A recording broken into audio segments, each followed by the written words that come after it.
নমস্কার বন্ধুরা, আজ আপনারা শুনবেন বিভূতিভূষণ বন্দ্যোপাধ্যায়ের লেখা গল্প মরীচিকা। কাল রাত্রে গ্রামের লোকের ঘুম হয় নাই ভালো। আজ চাটুজ্জে গিন্নির নাতনিকে দেখিতে আসিবার দিন। গ্রামশুদ্ধ মেয়ে পুরুষ সেখানে আজ নিমন্ত্রিত। কিন্তু শুধু নিমন্ত্রণের আনন্দই যে এদের ঘুম না হইবার একমাত্র কারণ তাহা নয়। ছোট্ট গাঁ, সবশুদ্ধ ঘর ৫০ লোকের বাস। কেহ বিদেশে যায় না, চাকুরি করে না, করিবার দরকারও নাই। সামান্য জমিজমাটুকু নাড়িয়া চাড়িয়া প্রত্যেকে একরকম দিনপাত করে। কুলবেড়ে গ্রামের বাহিরে যে বড় একটা জগৎ আছে সে সম্বন্ধে কেহ কিছু জানেও না, জানিবার জন্য মাথাও ঘামায় না। তাই কাল যখন জানা গেল চাটুজ্জে বাড়িতে মেয়ে দেখিতে যে আসিতেছে সে কলিকাতার ছেলে ও কলেজে শিক্ষিত, তখন এই অদৃষ্টপূর্ব জীবটিকে দেখিবার ও তাহার সহিত কথাবার্তা কহিবার আনন্দটা খাওয়ার আনন্দকেও ছাপাইয়া উঠিল। তাছাড়া যে বর, সেই স্বয়ং আসিতেছে নিজের চোখে পাত্রী দেখিতে। আজকালকার ছেলের তাই ধরন। রেলের স্টেশনে শেষ রাত্রে গরুর গাড়ি গিয়াছে। বেলা 10টার মধ্যে এখানে পৌঁছাইয়া যাইবে। রায়বাড়ির চণ্ডীমণ্ডপে একদিকে ভুসির বস্তা ও বিচালির স্তূপ সরাইয়া নূতন মাদুর পাতিয়া বসিবার জায়গা করা হইয়াছে, কারণ চাটুজ্জে বাড়িতে বাহিরে বসিবার ঘর নাই। পাত্রকে অভ্যর্থনা করিবার জন্য গ্রামের শখের যাত্রা দলের ছেলেরা কয়দিন হইতে গান বাজনার তালিম দিয়াছে। একটি ছোকরা মামার বাড়ি বেড়াইতে গিয়া কলের গানে রিজিয়া ও বক্তিয়ারের অভিনয় শুনিয়া মুখস্থ করিয়াছিল। গ্রামের আবাল বৃদ্ধ বনিতাকে বহুবার শুনাইয়াছে। আজ সেও একবার কৃতিত্ব প্রদর্শনের জন্য অধীর হইয়া আছে। সকাল হইতেই চণ্ডী মণ্ডপে লোকজনের জটলা। তাহারা ঘন ঘন তামাক খাইতেছে ও নানা বিষয়ে গল্পগুজব করিতেছে। বিশ্বাস মহাশয়ের এক দূর সম্পর্কের ভাই কলিকাতার কোন গদিতে বিল সরকারের চাকুরি করিত, কলিকাতার গল্প বিশ্বাস মহাশয় তাহার মুখে অনেকবার শুনিয়াছেন। সম্প্রতি তিনি তাহাই মুগ্ধ ও কৌতূহলী শ্রোতৃমণ্ডলীর সম্মুখে বলিতেছিলেন। পাঠশালার গুরু নিতাই সামন্ত আঙুল দিয়া দেখাইয়া বলিল, ওই যে গরুর গাড়ি ফিরেছে। বাঁশঝাড়ের আড়ালে পড়ে জুলির পথটা বুঁজে গিয়েছে কিনা, তাই ঘুরে আসছে বোধ হয়। সকলেই গরুর গাড়িটা দেখিল, কিন্তু কেহই বিশ্বাস করিল না যে পাত্র আসিতেছে। গরুর গাড়িটা ঘুরিয়া পিছনের পথ দিয়া আসিতেছিল। কেহই দেখিতে পাইল না ছইয়ের মধ্যে লোক বসিয়া আছে কিনা। মিনিট ৫-৬ পরে কলেজের ছেলেটি আসিয়া মাদুরে বসিয়াছে। তাহাকে ঘিরিয়া রথযাত্রার ভিড়। ছেলেটির বয়স ২৩-২৪ কি ১-৮ বছর বেশি। রং ফর্সা, গায়ে মটকার পাঞ্জাবি ও চাদর, চোখে চশমা। সে বৃদ্ধ বিশ্বাস মহাশয়ের কাছে প্রথমে ট্রেনটা ফেল হওয়ার গল্প করিতেছিল। সবাই হাঁ করিয়া শুনিতেছিল। প্রথমে যদুভরের কীর্তন গান শুরু হইল। তারপরে দুলাল মুখুজ্জে শ্যামা বিষয়ে গাহিলেন। একজন বেহালা বাজাইল। তারপর রিজিয়া ও বক্তিয়ার। গ্রামের সাতকড়ি মুখুজ্জে এইবার তার ছেলে তিনটিকে সঙ্গে লইয়া চণ্ডী মণ্ডপে উঠিলেন। সাতকড়ি লেখাপড়া আদেও জানেন না। গোলার ধানে সম্বৎসর চলিয়া যায়, সুতরাং চাকুরির ধারও ধারেন না। কিন্তু তার ঝোঁক গান বাজনার দিকে। 5টি ছেলের একটিকেও লেখাপড়া শেখান নাই, গান বাজনা শিখাইয়াছেন। এবং যেসব গ্রাম্য মজলিসে অন্য সব গ্রাম হইতে 2-5 জন বাহিরের লোক আমদানি হয়, সেসব স্থানে ছেলে কয়টিকে সঙ্গে লইয়া একখানা কম দামি বেহালা হাতে সাতকড়ি গিয়া হাজির হন। ইনি আসন গ্রহণ করিয়াই সেজ ছেলে বসন্তকে বলিলেন, বাবা, রজনের থলিটা আনতে ভুল হয়ে গিয়েছে। একবার দৌড়ে যাও তো বাড়ি, চালির মুড়োই তোলা আছে। বসন্ত অপ্রসন্ন মুখে পৈঠা দিয়া নামিয়া গেল। অন্য সময় হইলে সে বাবাকে দু কথা শুনাইত, কিন্তু নবাগত শহরের শিক্ষিত ভদ্রলোকের সম্মুখে তাহার সাহসে কুলাইল না। বসন্ত আজকাল যা কীর্তন গায়, চমৎকার। রাসু অধিকারীর গাওনা তো শুনেছি ঘেঁটগাছির বারোয়ারিতে, তার চেয়ে কম নয়। আমার ছেলে বলে বলছি নে পদ্ম খুঁড়ো, রজনটা ফেলে এসে মুশকিল হলো কি না শোনাচ্ছি একখানা, আসুক। পদ্মলোচন চক্রবর্তী গ্রামের পুরোহিত। তিনি গান বাজনা বিশেষ বোঝেন না, তবুও সাতকড়িকে খুশি করবার জন্য বলিলেন, আহা, হীরের টুকরো ছেলে তোমার বসন্ত। ওর গলা আর আমি শুনিনি কোজাগুড়ি পুজোর দিনে মহিমদার বাড়িতে গাইলে? আহা, যেমনি গলা তেমনি তালবোধ।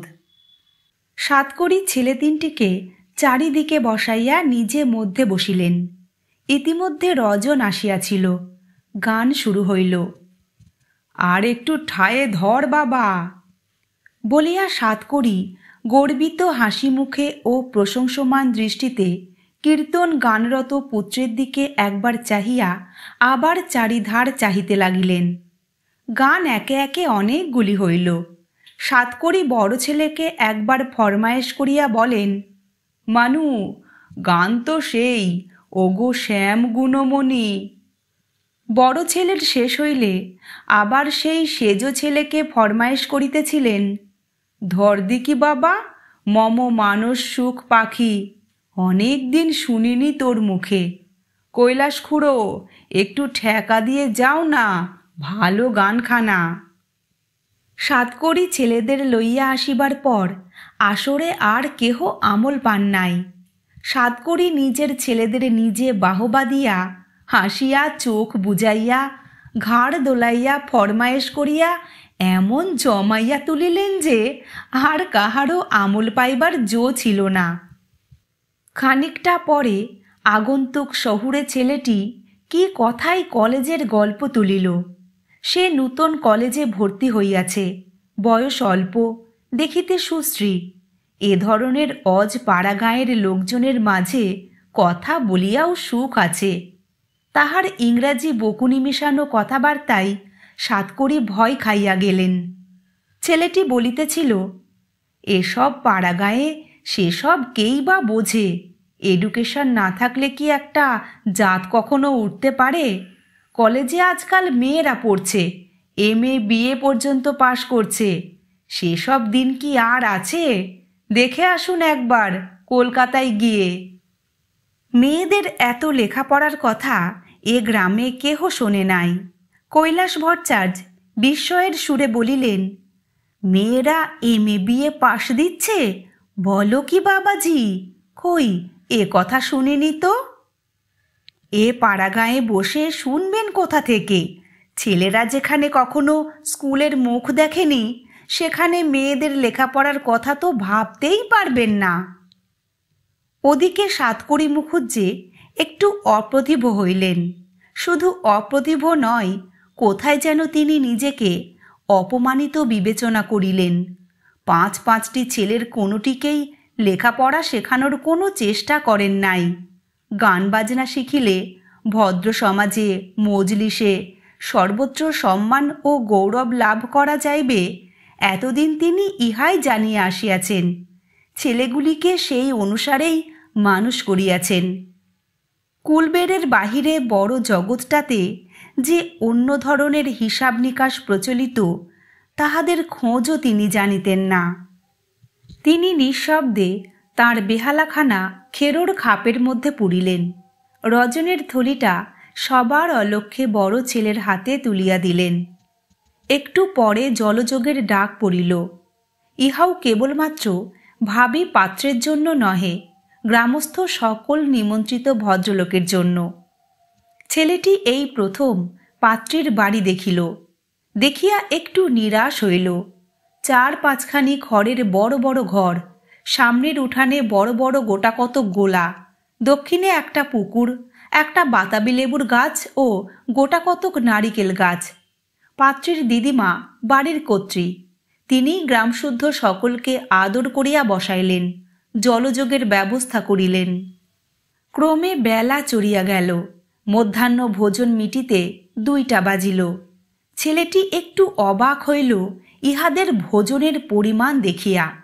একটি 15 বছরের বালকও যাহা খাইল তাহা তার নিজের 3 বেলার খোরাক।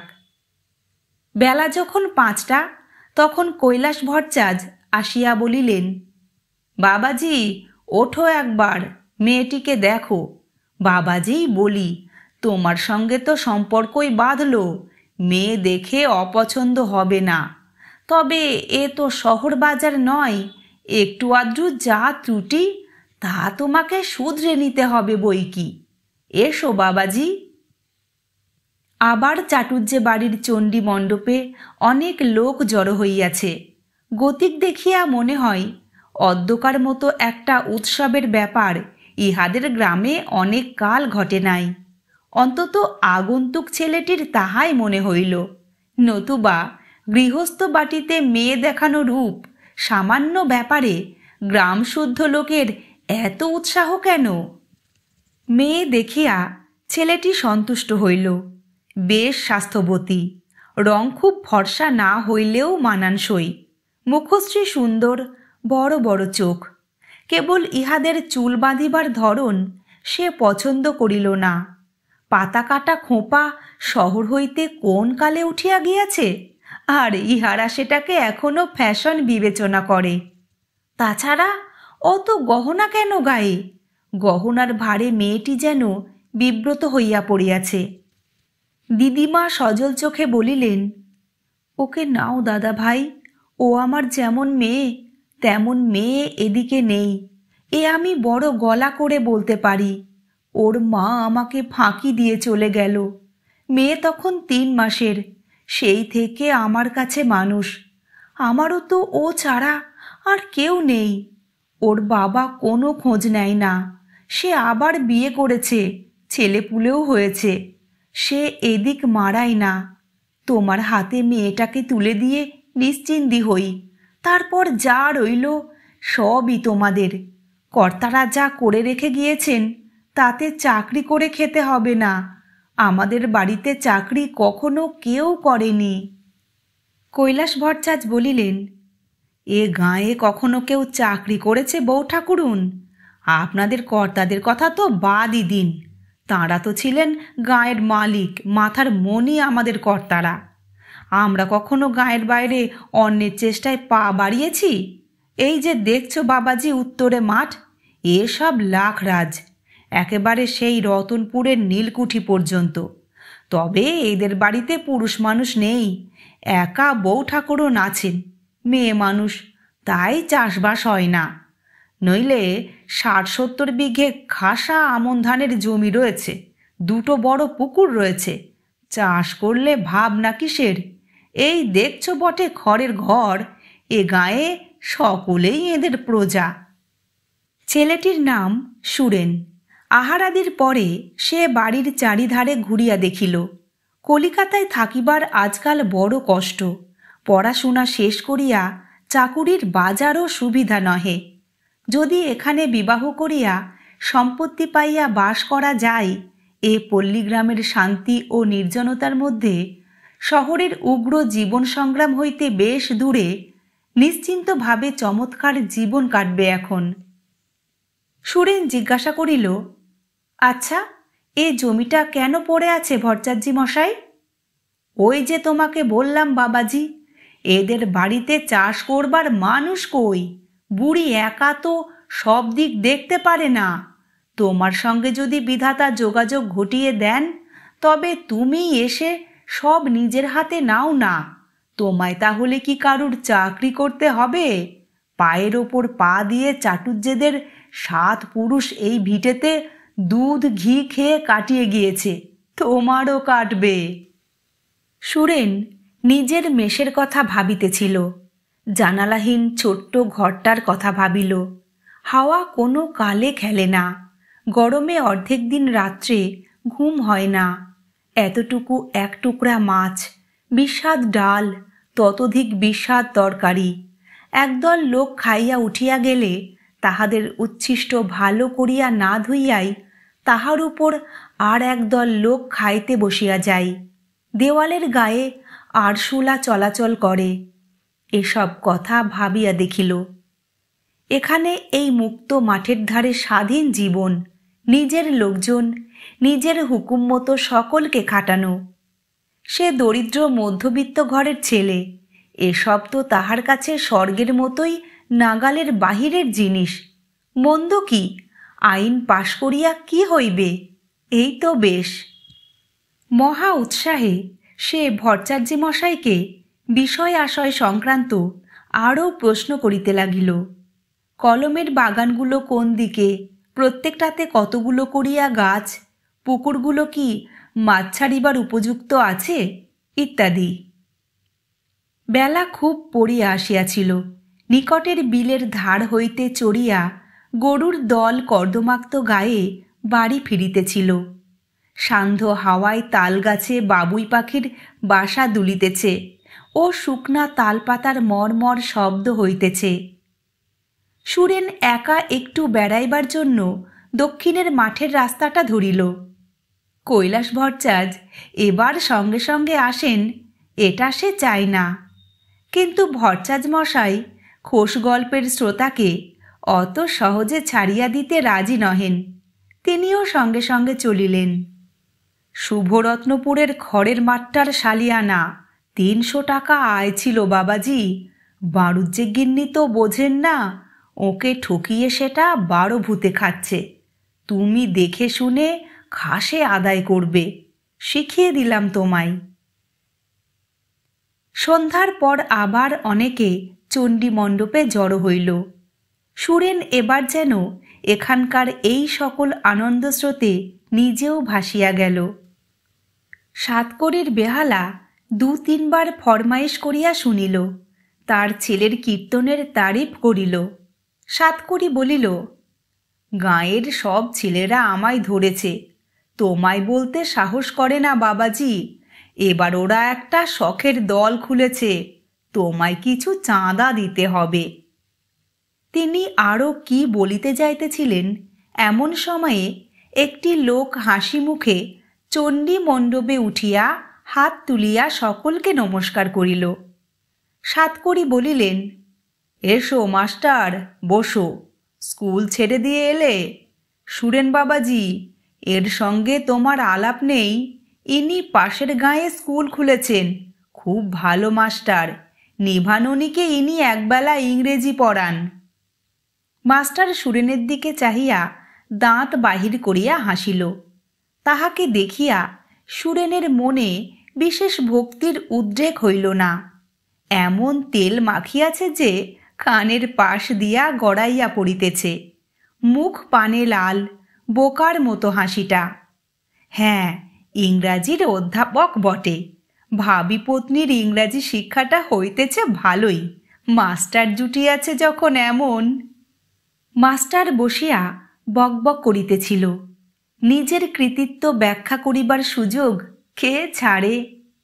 কি করিয়া নিভাননীকে অক্ষর চিনাইল, কি করিয়া ABC লিখিতে শিখাইল, সেই সব বলিল। মাস্টারের কথা শুনিয়া সুরেনের মনে হইল, ফাস্টবুকের ঘোড়ার গল্প তার ইংরেজি ভাষাজ্ঞান রূপ সৌধের সর্বোচ্চ সীমা। অতএব ছাত্রীর বিদ্যা কিরূপ হইয়াছে তাহা সহজেই অনুমান করা যাইতে পারে। কিন্তু কি করিবে সে? এই দূর পাড়াগাঁয়ের অশিক্ষিত মেয়েকেই জীবনসঙ্গিনী করিয়া লওয়া ছাড়া গত্যন্তর নাই। মেসের দেনা মিটাইতে না পারিলে আগামী মাসে ছাড়িতে হইবে।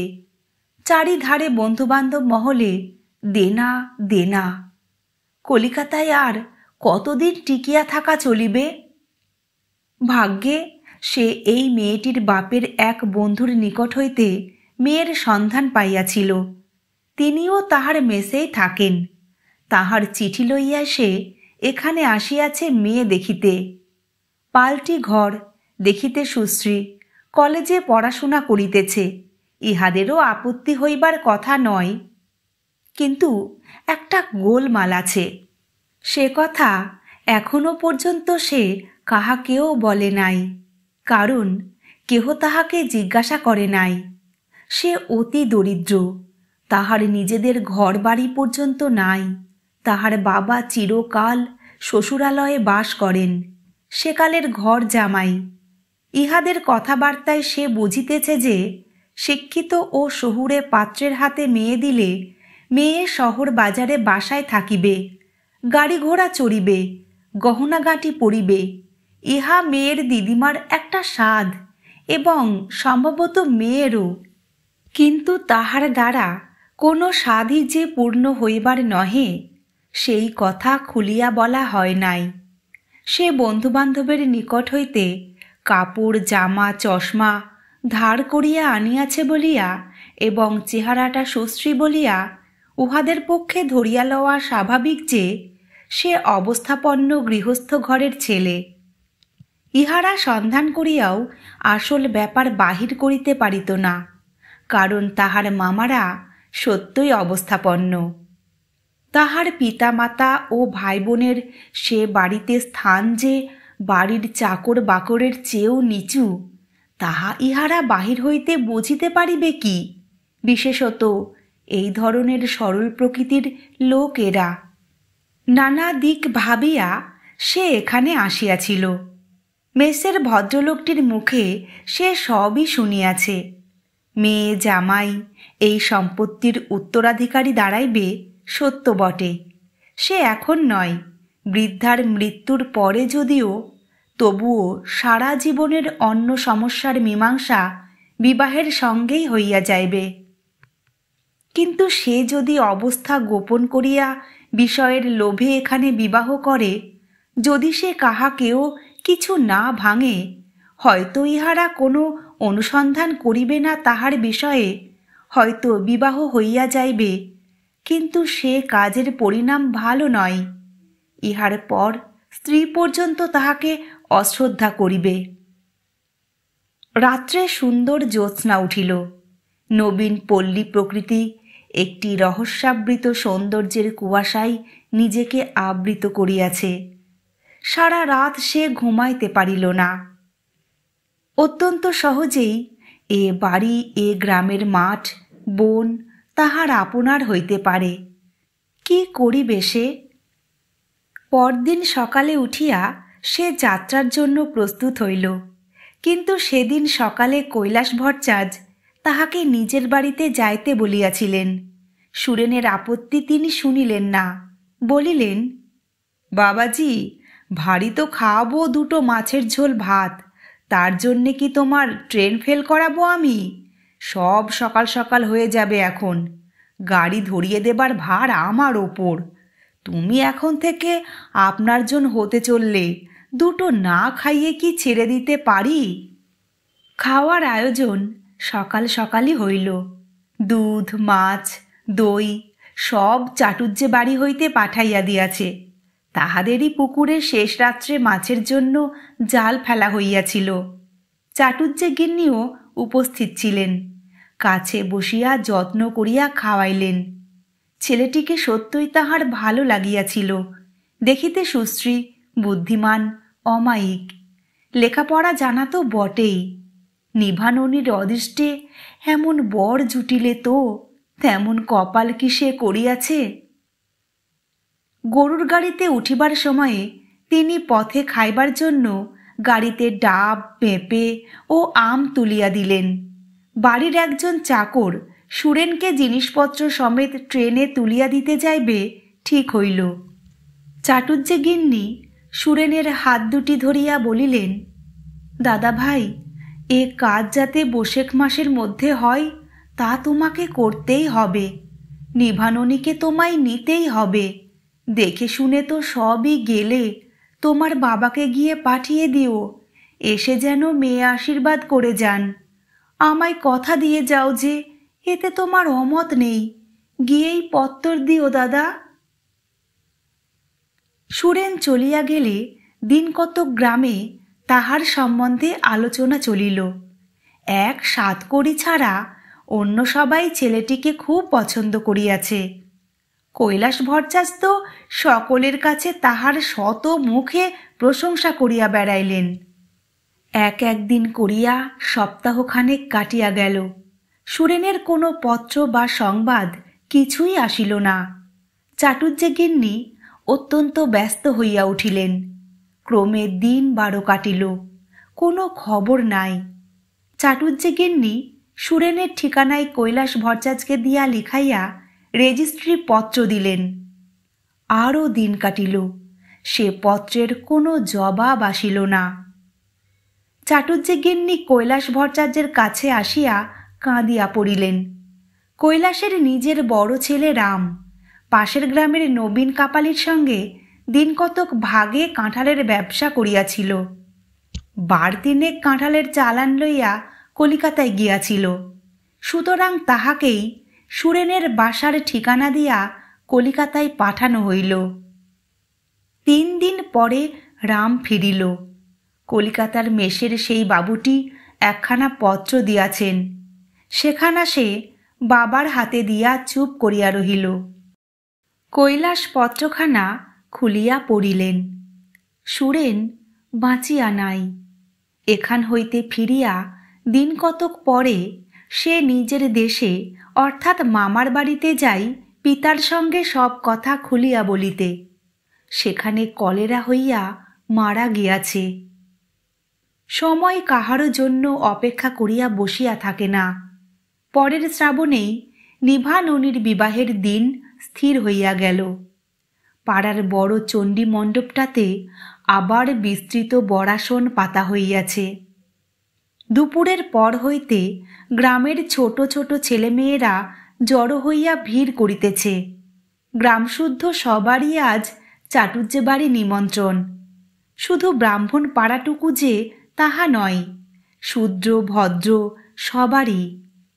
কৈলাস ভট্টাচার্য ব্যস্ত আছেন, কারণ চাটুজ্জেদের পুকুরে সব ছোট মাছ বলিয়া মহিমপুরের নিকারীদের মাছের বায়না দেওয়া হইয়াছে। মাছ এখনও আসিয়া পৌঁছায় নাই। বৈকালে বরের দল আসিল। বরের বাড়ি এদিকেই, গোটা 2 স্টেশন পরেই। ইহাদের আনিতে বরের পালকি বাদে খান 5-6 গরুর গাড়িও স্টেশনে গিয়াছিল। বরযাত্রীদের মধ্যে বৃদ্ধের দলই বেশি, 2-1টি বালকও আছে। মেয়েরা চণ্ডীমণ্ডপের সামনে পথের ধারে বরকে অভ্যর্থনা করিবার জন্য ভিড় করিয়া দাঁড়াইয়াছিল। মেটে হাঁড়ির ভিতর দৃষ্টি প্রদীপ লইয়া কৈলাস ভট্টাচার্যের স্ত্রী অপেক্ষা করিতেছিলেন। চাটুজ্জে গিন্নি একটু পিছনে দাঁড়াইয়াছিলেন। বরের পালকি পাকুড় তলায় নামাইল। বর পালকি হইতে বাহির হইল। বরকে এ পর্যন্ত এখানকার কেহ দেখে নাই। বরের জ্যাঠামশাই আসিয়া সব ঠিকঠাক করিয়া গিয়াছিলেন। বয়স 40-এর কাছাকাছি হইবে। দোজপক্ষে বিবাহ করিতেছে এবং খুব ফর্সা না হইলেও কালো নয়। বেশ স্বাস্থ্য, মাথার সামনের দিকে একটা ছোট টাক। চাটুজ্জে গিন্নি অনেকক্ষণ হইতে এক দৃষ্টে পালকির দিকে চাহিয়াছিলেন। ঝি বৌরা উলু দিয়া কলরব করিয়া উঠিলে তাহার যেন চমক ভাঙিল। তিনি তো জানিতেন সুরেন আসিতেছে না, আসিতে পারে না। তবুও পালকি হইতে সুরেনের পরিবর্তে ইহাকে আসিতে দেখিয়া তিনি নিরাশ হইলেন কেন, কে জানে। গল্পটি এখানেই শেষ হলো। গল্প পাঠ আপনাদের কেমন লাগলো কমেন্ট করে জানাবেন। গল্প পাঠ যদি আপনাদের ভালো লাগে তবে গল্পের শেষে ভিডিওটিতে একটি লাইক দেওয়ার অনুরোধ রইল এবং সেই সঙ্গে অনুরোধ রইল চ্যানেলটিকে সাবস্ক্রাইব করার, ভিন্ন ভিন্ন স্বাদের অডিও স্টোরি শোনার জন্য। ফিরে আসছি খুব শীঘ্র নতুন একটি গল্প নিয়ে। ততক্ষণ সবাই ভালো থাকবেন, সুস্থ থাকবেন। নমস্কার।